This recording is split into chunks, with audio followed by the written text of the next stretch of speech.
how to use Instagram Super Hearts Live feature. So to use this feature, you have to be eligible first. You have to be at least 18 years old and have a creator or business account.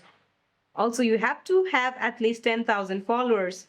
If you fulfill all the criteria, you can set up badges before going live. So head to your Instagram app. Now tap on the profile at the bottom right corner of your screen. Now, since I don't have 10,000 followers and I don't fulfill all the criteria, you won't be able to see it on my screen, but if you fulfill all the criteria, tap on the professional dashboard and then tap monetization or grow your business, then select badges. Now, review and accept the terms, then select your business type and then enter your legal and tax information and link your bank account or PayPal for payouts.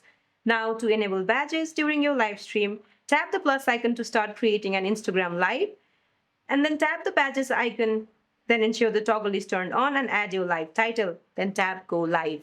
So that's it for this video, guys. I hope this video is helpful. See you in my next one.